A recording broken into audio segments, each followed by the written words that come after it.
দক্ষ, বিচক্ষণ, সৃষ্টিশীল ও স্বাধীনচেতা একজন সেনা কর্মকর্তা মেজর সিনহা মোহাম্মদ রাশেদ খান। বাবা বীর মুক্তিযোদ্ধা এরশাদ খানের এই সন্তান মেধার পরিচয় দিয়েছেন ছোটবেলা থেকেই। ২০০৩ সালের ৫১তম বিএমএ লং কোর্সের মাধ্যমে বাংলাদেশ সেনাবাহিনীতে যোগদান করেন এবং ২০০৪ সালে সেকেন্ড লেফটেন্যান্ট পদে কমিশনপ্রাপ্ত হন। মেজর সিনহা পেশাগত জীবনে স্পেশাল সিকিউরিটি ফোর্সে ৩ বছর সুনামের সাথে দায়িত্ব পালন করেছেন। দেশের মুখ উজ্জ্বল করেছেন জাতিসংঘের শান্তিরক্ষী বাহিনীর হয়ে আইভরি কোস্টে দায়িত্ব পালন করে। স্বেচ্ছায় অবসর নেন ২০১৮ সালে। ভ্রমণের প্রবল ইচ্ছা ছিল মেজর সিনহার। সেই ইচ্ছা থেকেই চালু করেন জাস্ট গো নামের একটি ইউটিউব চ্যানেল। শুরু করেন দেশের এক প্রান্ত থেকে আরেক প্রান্তে ছুটে চলা। কিন্তু হঠাৎই একদিন বন্ধ হয়ে যায় তার সব কোলাহল।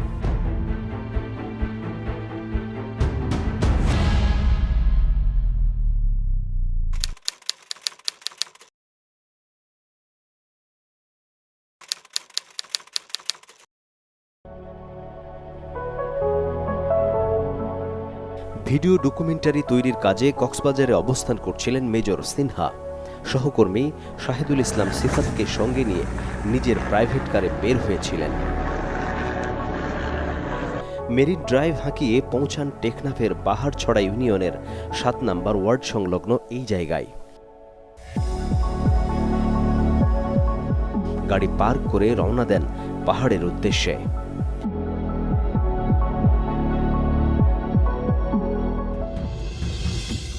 মৈন্না পাহাড়ে পৌঁছানোর পথে এই স্কুলের সামনে বয়োজ্যেষ্ঠ সৈয়দ করিমের সাথে কুশল বিনিময় করেন মেজর সিনহা। ওটাই বাবা কেমন আসেন, আমি বাবু ভালো আছি, আমার এইটা রাস্তা থেকে যাওয়া যাবেন, সাথে যাওয়া যাবে না। দেখা হয় মাথাভাঙ্গা জামে মসজিদের ইমাম হাফেজ জহিরুল ইসলামের সাথেও। তিয়ানোর পরে ও সালাম দিছে আমারে, আমি আগে দিছি সালাম, ও আমার সালামটা নিছে, বাবা কেমন আছে এরকম একটা আমাকে কথা বলছে। সাক্ষাৎ হওয়ার পর ওই আমাদের ব্রিজ পার হয়ে রাস্তা একটা আছে, ওই রাস্তা দিয়ে ভূমিকা মানে গইলে গই।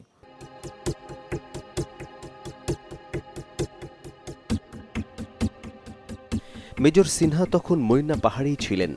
সন্ধ্যার কিছুটা পরে মারিশ বুনিয়া মসজিদের মাইকে ঘোষণা আসে পাহাড়ে ডাকাতের আক্রমণ হয়েছে।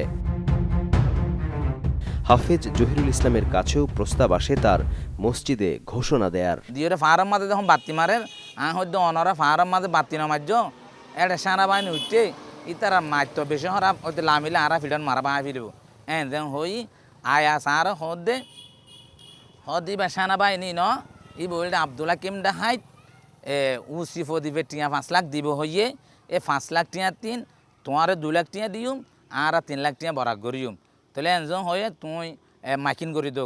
আয় তারে জবাব দিলাম দে আয় মাইকিনও নগজুম আবদুল্লা কিনটা হয়তো নহইম সেনাবাহিনী হইম, তোমার ২ লাখ টিও নলইম এং হয়ে আর বাতিও লই আয় টানিওরে আর গরম মা দেখি। মসজিদের মাইকে ডাকাতের ঘোষণা দেয়া ৩ ব্যক্তি মূলত স্থানীয় বাসিন্দা নুরুল আমিন, নিজামুদ্দিন ও মোহাম্মদ আইয়াজ। এরা দীর্ঘদিন পুলিশের সোর্স হিসেবে কাজ করছিলেন। তাদের উপর নির্দেশ ছিল মেজর সিনহার গতিবিধি নজরদারি করার।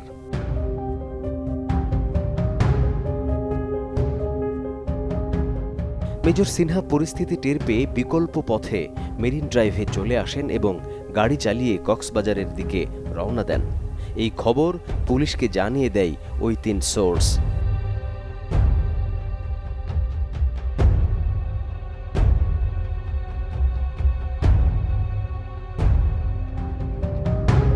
রাত আনুমানিক ৯টা ২০ মিনিট শামলাপুর পুলিশ চেকপোস্টে পৌঁছায় মেজর সিনহার প্রাইভেট কার।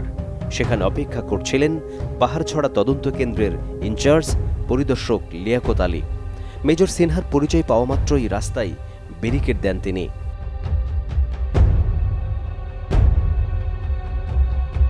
শামলাপুর পুলিশ চেকপোস্টের পাশেই বাইতুন্নুর জামে মসজিদ। এই মসজিদের খতিব, পাশাপাশি মাদ্রাসায় শিক্ষকতা করেন হাফেজ মাওলানা শহীদুল ইসলাম।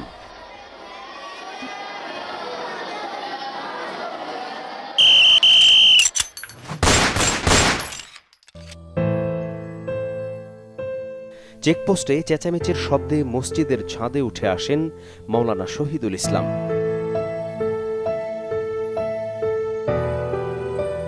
এখান থেকেই দেখতে পান গুলিবিদ্ধ মেজর সিনহা মাটিতে লুটিয়ে পড়ছে। ওই জায়গায় দুটি বাসা ছিল, এখন তো একটা বাসা, দুই বাসার মাঝখানে একটা মেইন ড্রাইভার মাঝখানে এসআইলে আলী টেকনাফের দিকে মুখে, তারপর হচ্ছে কক্সবাজারের মুখ দিকে আরেকজন ভদ্রলোক সেনাবাহিনীর পোশাক পরার মতো করে। এই অবস্থায় আস্তে আস্তে কক্সবাজারের দিকে মুখ দিয়ে এভাবে লুটিয়ে পড়তেছে। প্রায় আধা ঘন্টা পর ঘটনাস্থলে ওসি প্রদীপের আগমন ঘটে। এর পরের ঘটনা আরও অমানবিক। ওসি প্রতিবেশে তারপর আবার ভদ্রলোকটির এই জায়গার মধ্যে পা দিয়ে ছেপে ধরে, দুইজন পুলিশের এভাবে ধরে তারপর এভাবে করতেছে, পা দিয়ে খুব কষ্ট দিচ্ছে। তখন আমার মনে হয় নিঃশ্বাস শেষ হয়ে গেছে। ঘটনাস্থলে মেজর সিনহার সহকর্মী সিফাতকেও করা হয় অমানসিক নির্যাতন, যা হাফেজ, শহীদুল সহ আশপাশের শত শত মানুষ প্রত্যক্ষ করেন। পরে ঘটনা ধামাচাপা দিতে সিনহা হত্যাকাণ্ডের ভিন্ন নাটক সাজান ওসি প্রদীপ। হ্যাঁ, কি খবর প্রদীপ? এই কোরবানির দিন গরুর মধ্যে তুমি কি? স্যার এটা মহা বিপদে পড়ছে স্যার, একটু আপনার সাহায্য লাগছে স্যার। বলো। এখন স্যার আমরা স্যার একটা 153, 186 স্যার 307 এটা মামলা নিয়েছি স্যার। 350 সরকারি কর্মচারী অ্যাসল্টের, আর তো স্যার 186 স্যার পুলিশের কাছে বাধা স্যার। স্যার হ্যাঁ এই লোকটা স্যার রিয়েলি আর্মিন নাকি? ও স্যার অবসরপ্রাপ্ত স্যার। ও তাইলে আর এত জ্বরের কি আছে? আচ্ছা, তোমরা যে বাধা দিচ্ছ, ওভারটেক করিয়া গেছে, এটা সাক্ষী আছে কিনা পাবলিক? সাক্ষী আছে স্যার। হ্যাঁ, আচ্ছা, সাক্ষী থাকলে মামলা কি নিচ্ছ বলো? মামলা নিয়েছি স্যার 186, 353, 307। 307 এইটার মধ্যে পেয়ার দিয়ে দিবা যে ওইটা মার্ডার হয়ে গেছে আর কি। অনেকের মতো স্থানীয় বাসিন্দা মোহাম্মদ আলী ও মহিবুল্লাহ সেদিন মেজর সিনহা খুনের ঘটনা নিজ চোখে দেখেছেন। পরে তারা দুজনই সিনহা হত্যা মামলার সাক্ষীও হয়েছেন। উনি যখন দুই হাত উঁচু করে যখন এভাবে থাকছে, মনে করেন এর সে আর কিছু করার নাই। এটা মানে যেটা হোক না কেন, তাকে কি করছে, সেন্ডা করছে, যেটা হোক না কেন, তারপরেও এর অবাধ্য মানে বাধ্য করে কি করছে, তাকে গুলি করছে। ওই ব্যক্তিটা তখন মানে বাঁচে আছে আর কি, তখন পানি চাইছিল, আমি নিঃশ্বাস দাও, আমাকে পানি দাও, এবং পানি খুঁজতেছে আর কি। তখন উঁচু প্রদীপ গালাগালি করছে, কুত্তো বাসা, তবে পানি দেওয়ার জন্য মারছে এরকম হয়ে, মানে ডান পা দিয়া ওনার বুকের হাড় দিয়ে আছে না, বাম পাশে বুকের হাড়ির মধ্যে 2-3টে লাথি মারছে। লাথি মারার পরে আবার পা দিয়া গলার বাম পাশে চিবি ধরছে। দীর্ঘ তদন্ত শেষে র্যাবের সহকারী police super Khairul Islam chargesheet দেন। নানা চড়াই উতরাই পেরিয়ে আদালত মেজর সিনহা হত্যাকাণ্ডে টেকনাফ থানার সাবেক ভারপ্রাপ্ত কর্মকর্তা প্রদীপ কুমার দাস ও পরিদর্শক লিয়াকত আলীকে মৃত্যুদণ্ড দিয়েছেন আদালত। এছাড়া বাহারছড়া পুলিশ তদন্ত কেন্দ্রের উপপরিদর্শক নন্দদুলাল রক্ষিত, কনস্টেবল সাগর দেব, ওসি প্রদীপের দেহরক্ষী রুবেল শর্মা, পুলিশের সোর্স নুরুল আমিন, নিজামুদ্দিন ও মোহাম্মদ আইয়াজকে যাবজ্জীবন কারাদণ্ড দেয়া হয়েছে। প্রথমে আমাদের টার্গেট ছিল বিচারটা যেন হয়, মানে রায়টা যেন আমরা পাই, একটা রায় যেন আমরা পাই। সেটা কিন্তু বেশ দ্রুত হয়েছে, মানে যদি আপনি বাংলাদেশের পার্সপেক্টিভে চিন্তা করেন, ওটা কিন্তু দ্রুতই হয়েছে আলহামদুলিল্লাহ। কিন্তু এখন হচ্ছে কার্যকর কবে হবে, আমরা কিন্তু ওয়েট করছি যে কবে কার্যকর হবে। আমার মা ওয়েট করছেন যে কবে কার্যকর হবে, এটা আমরা এখন কার্যকর দেখতে চাই। মেজর সিনহার বোন শারমিন শাহরিয়ার ফেরদৌস ভাই হত্যাকাণ্ডের মামলার বাদীও তিনি। ভাইয়ের হত্যাকাণ্ডের বিচার পেয়েছেন ঠিকই, তবে সেটি কার্যকরের বিশেষ উদ্যোগ দাবি করেছেন। আমরা চাইবো যে এটা যেন 2028 পর্যন্ত না যায়, তার আগেই যেন বিশেষ বিবেচনায় করতে পারে। এটা কিন্তু আইনের কোনো লঙ্ঘন হবে না, বিশেষ বিবেচনায় কিন্তু এটাকে তাড়াতাড়ি কিন্তু মানে শুনানিটা করে রায়টা কার্যকর করা যায়। আমরা কিন্তু সেই অপেক্ষায় রয়েছি।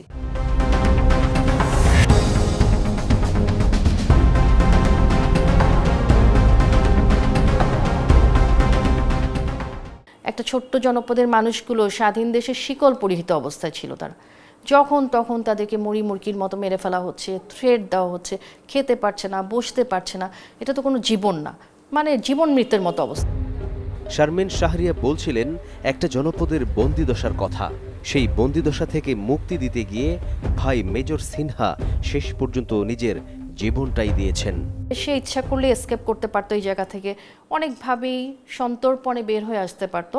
সেটা না করে সে কিন্তু নিজের জীবনটা দিয়েছে, যে আমার একজনের জীবনের বিনিময়ে যদি এতগুলো মানুষের এই যে শিকল বন্দিদশা থেকে যদি তারা মুক্তি পায়, তারা যদি বেঁচে যায়, সেটাই তো আমার জীবনের পারপাস। মেজর সিনহা হত্যা মামলার অন্যতম আসামি প্রদীপ কুমার দাস টেকনাফ থানায় ভারপ্রাপ্ত কর্মকর্তার দায়িত্ব পালনকালে একাধিক কথিত বন্দুকযুদ্ধের ঘটনাও ঘটেছে। এতে 2 শতাধিক ব্যক্তি নিহতের বিষয়টি বিশেষ একটি বাহিনীর তদন্তে উঠে এসেছে।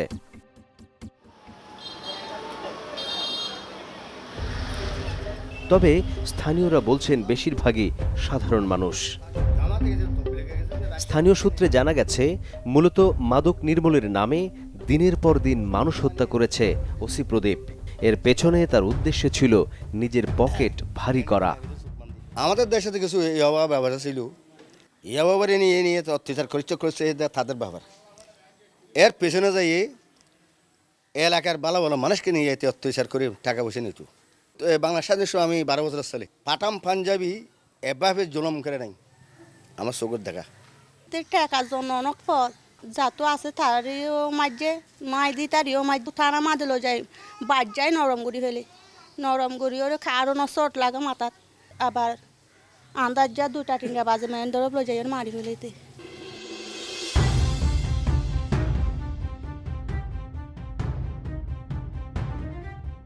ওসি প্রদীপের এমন কর্মকাণ্ড যখন মহামারী আকার ধারণ করে, ঠিক তখনই মেজর সিনহার আগমন ঘটে টেকনাফ এলাকায়। ভিডিও ডকুমেন্টারি তৈরির সময় এলাকার মানুষ তাদের দুঃখ দুর্দশার কথা জানাচ্ছিলেন। হামজালাল বাহাদুর সেরকম একজন, যিনি মেজর সিনহাকে টেকনাফবাসীর দুঃখের কথা বলতে পেরেছেন। হাজার হাজার মায়ের বুক খালি করতেছে, শত শত মায়ের বুক খালি করতেছে। আমাকে নিজেকেও ধরে নিয়ে গেছিল, আল্লাহর কি অশেষ রহমত ছিল। আবার কিছু এবাদি আমাকে চালান করে আমি 3.5 মাসের মাথায় জামিন হয়ে বের হয়ে আসি। তা আমি আসলে এই ব্যথাগুলো কাকে বলার মতো আমার আসলে ছিল না। আপনি যখন একজন সেনাবাহিনী কর্মকর্তা এটা শুনছি, আমাকে আপনাকে বললে হয়তো আমার এটা কোনো একটা রিয়াকশন হবে, এটা মনে করে আপনার কাছে আসছি স্যার। আমি স্যার আমার কথাগুলো শুনে রেকর্ড করতেছে। বলছি ঠিক আছে, দোয়া করো, ইনশাল্লাহ এটার একটা বিচার হবে। শুধু হামজালালি ওসি প্রদীপের অত্যাচারের শিকার এমন নয়, তার আপন ছোট ভাই পিকআপ চালক ইউসুফ জালাল বাহাদুরও প্রাণ দিয়েছেন কথিত বন্দুকযুদ্ধে। ঘটনাটি 2018 সালের ডিসেম্বরে। আমার বাইকে তো একবারে মৌলভীভাড়া, এই মৌলভীভাড়া ব্রেকারে মানে রাস্তার মোড়ে আমার বাইকে দিছে। আমাকে বলতেছে তোর ভাইয়ের এত রক্ত কেন আমি জানি না, কি খাইছে আমাকে বলতেছে। তো কী বলবো আসলে, তো তারকে জবাব দেওয়ার মতো আমার।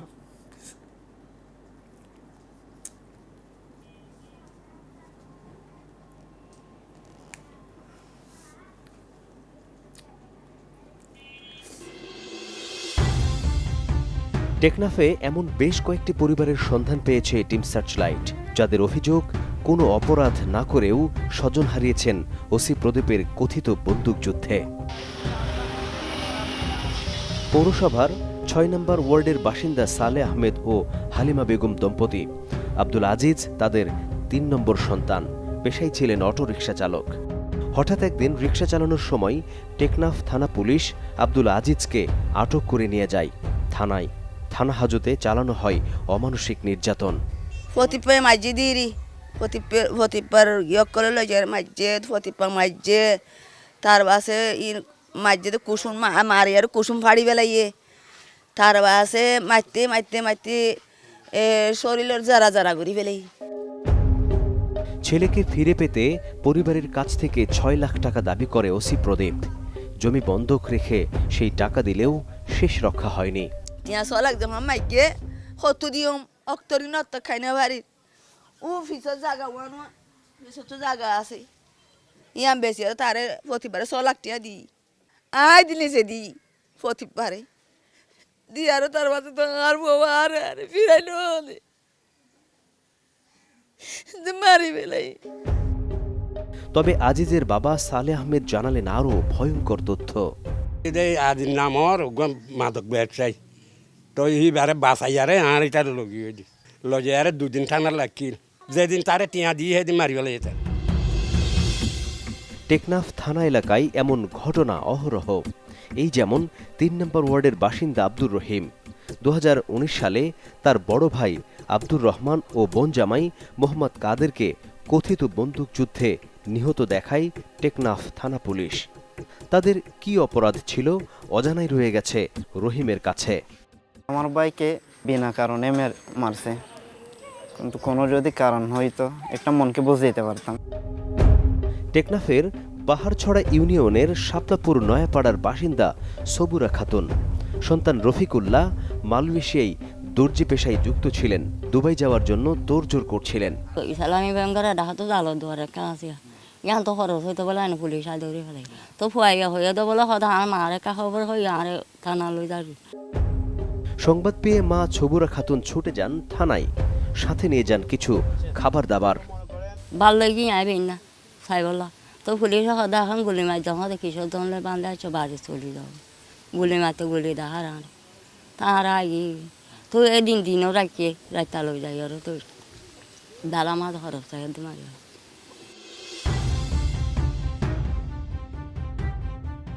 ওসি প্রদীপের কথিত বন্দুকযুদ্ধ শুধু টেকনাফেই সীমাবদ্ধ ছিল না, ছড়িয়ে যায় পাশের থানা উখিয়াতেও। সাধারণ মানুষ থেকে শুরু করে জনপ্রতিনিধি কেউই বাদ পড়েনি তার কবল থেকে।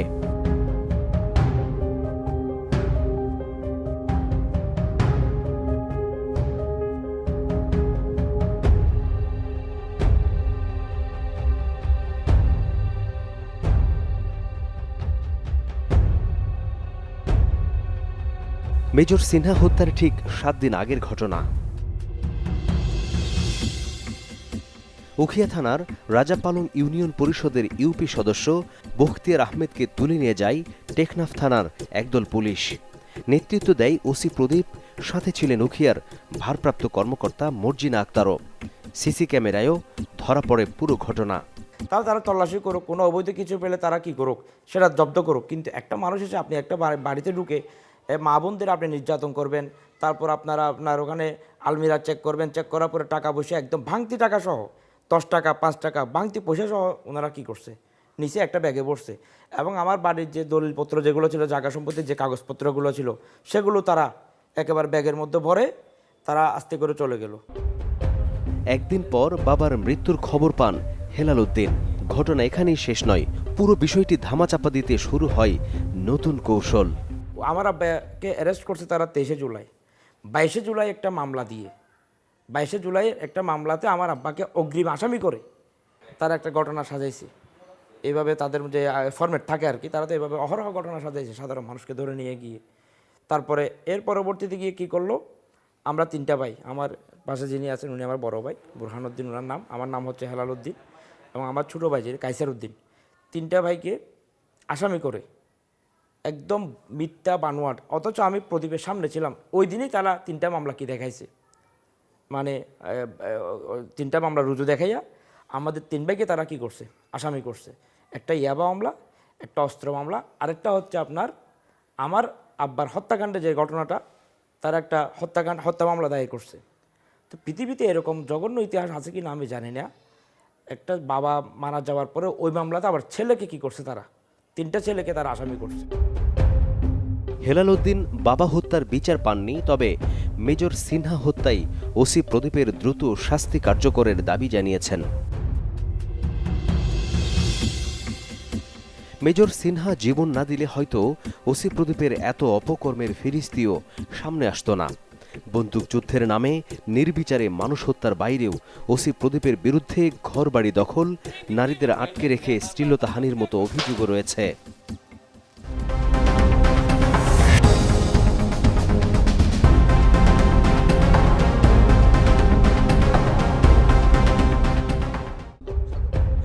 টিম সার্চলাইট যখন নিহত আব্দুল আজিজের পরিবারের সাথে কথা বলছিল, তখন স্থানীয় বাসিন্দারা ছুটে আসেন ওসি প্রদীপের অপকর্মের কথা জানাতে। আমাদের মা বোনকে থানায় নিয়ে আর নাদিপার একটা বাসা আছে যে রহমানের, ও বাসে জুলুম করতো মা বোনকে নিয়ে। উনি ও বাসে 4-5 দিন 10 দিন 15 দিন বন্ধ করে রাখতো, রাখার পর তার পুলিশ বাহিনী তার বাহিনী যেগুলো আছে ওগুলো নিয়ে উনি জুলুম করতো ওখানে। হাজার হাজার প্রমাণ আছে ওখানে, যেটা মায়া সুন্দর হবে ওইটা উনি নিয়ে যেত। ওসি প্রদীপের নির্মমতার শিকার এক পরিবারের খোঁজে টেকনাফের নাজিরপাড়ায় টিম সার্চলাইট। 7 সন্তানের জননী আবিদা খাতুন স্বামীহারা হয়েছেন অনেক আগেই।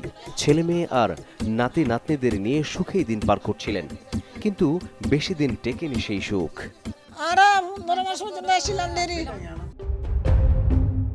2018 সালের 22 নভেম্বর সেদিন মেয়ে নুরুন্নাহারের ছেলে মোহাম্মদ হোসেন কামালকে তুলে নিয়ে যায় টেকনাফ থানার অফিসার ইনচার্জ প্রদীপ কুমার দাস। 1 সপ্তাহ পর কথিত বন্দুক যুদ্ধে নিহত হন কামাল। ফুয়ারে মরাল যাই গুলি ফাইয়ার করছি তার পথে পুরা রক্ত না যা এটা করতো আতি বাইরে এটা কারণ হিস দিল মাল্লা এটা করতো আতি বাইরে ফুয়া মরাক বন্ধ ছুটতে ফুয়া দু ফাইবে ফুয়া।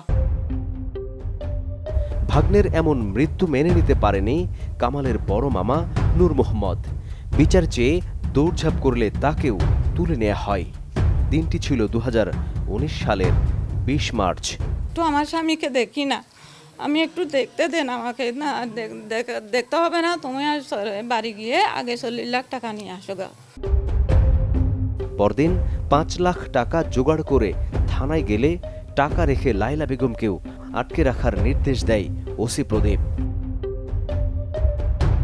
ওই দিন রাতেই চোখ বাঁধা অবস্থায় নূর মোহাম্মদ, লাইলা বেগম সহ আরও একজনকে মেরিন ড্রাইভে নিয়ে যায় টেকনাফ থানা পুলিশ। নেতৃত্ব দেয় স্বয়ং ওসি প্রদীপ। একদিন পরে আবার আমাকে নিয়ে ও রাজাসারা এলাকায় আমাদের গাড়ির ভিতর আমাকে রেখেছে, আর আমার স্বামীকে আরেক গাড়ি আমাকে এক গাড়ি করে নিয়ে গেছে। তারপর ওখানে নিয়ে আমার স্বামীকে গুলি করে মেরে ফেলছে। স্বামীকে হত্যা করেই ক্ষান্ত হয়নি ওসি প্রদীপ ও তার সহযোগীরা। লাইলা বেগমের ওপর চালায় অমানসিক নির্যাতন। আমার 2টা মেয়ে নিয়ে আমি কি কষ্ট করে চলতেছি, আল্লাহ বিনে কেউ জানে না। আমার লেখাপড়া করতে কষ্ট, আমাকে কষ্ট। এখানেই শেষ নয়। ঘটনার প্রায় 2 মাস পর ওসি প্রদীপ আবিদা খাতুনের বাড়িটিও দখল করে নেয়।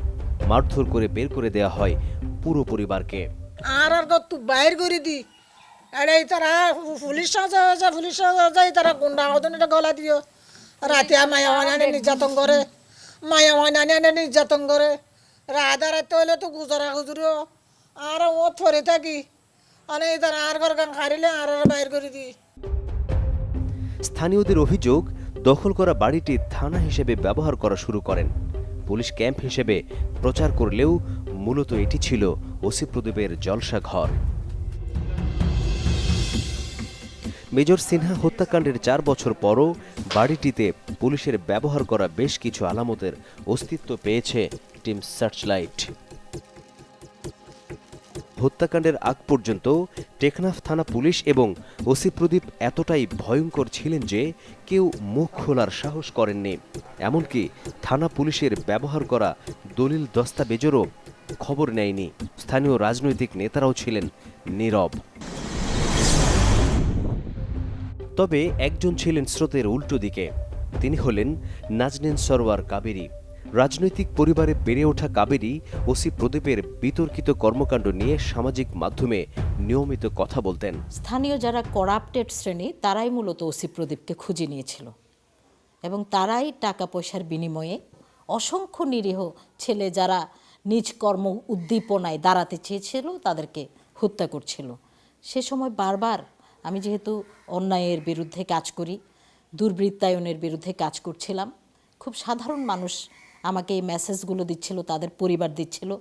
আমি বারবার এই টেকনাফ গিয়েছি, প্রদীপের সাথে আমার মুখোমুখি হয়েছে অজস্রবার। কক্সবাজার জেলা আওয়ামী লীগের প্রভাবশালী নেত্রী হওয়া সত্ত্বেও মৃত্যু ভয়ের আশঙ্কা তৈরি হয়েছিল তার মধ্যেও। ঠিক সিনহার হত্যাকাণ্ডের 2 দিন আগে আমি কিন্তু আমার জেলা আওয়ামী লীগের কার্যনির্বাহী কমিটির সভায় আমি সাংগঠনিক সম্পাদক হিসেবে ফ্লোরে এসে বক্তব্য দিয়েছিলাম। তো আমি বলেছিলাম আমাকে হত্যা করা হবে, আমাকে ইয়াবা দেয়া হবে, অস্ত্র দেয়া হবে। এবং ঠিক 2 দিনের মাথায় যখন সিনহাকে হত্যা করলো, সিনহার সাথে সেম আমি যে বক্তব্য দিয়েছিলাম সেটি কিন্তু আসলে সিনহাকে দিয়েছিল। এবং আমি তখনই বুঝতে পেরেছিলাম যে পুরো একটা সাজানো নাটক।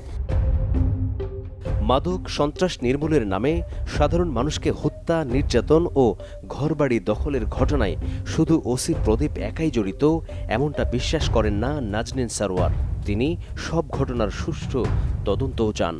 আপনার ৭১-এর মানে হানাদার বাহিনীর সাথে যেমন পাক রাজাকাররা মিলিত হয়ে গেছিল, আমাদের ভিতর থেকে কিন্তু একদল দালাল শ্রেণী, তাদের মধ্যে ছিল আপনার বিভিন্ন জার্নালিস্ট, তাদের মধ্যে ছিল রাজনীতিবিদ, তারাই চিহ্নিত করছিল কাকে কাকে টার্গেট করা যায়।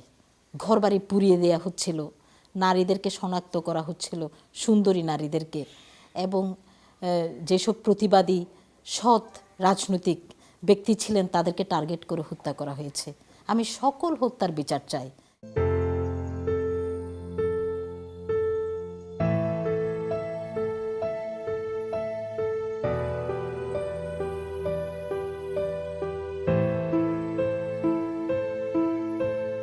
ওকে ছাড়া আমাদের ঈদগুলো আসলে ঈদ না, ওকে ছাড়া আমাদের কোনো অকেশনগুলো অকেশন না। বাট জীবন তো চলে, যেহেতু আমি বলেছি সেই জন্য আমরা চলতে হয়। এবং সবসময় বলতো যে তোমরা কিন্তু সবসময় হাসি খুশি থাকবে, ও যেন খুশি হয়। সেই জন্যই কিন্তু আমরা এভাবে থাকি যে নেগেটিভ থাকলে, মন খারাপ করে থাকলে তো আমাদের সাথে যারা আছে তাদেরও মন খারাপ হবে। সেই জন্যই জীবনের মতো চলে, কিন্তু আগের মতো অবশ্যই সেই আনন্দটা নেই আর কি এখন।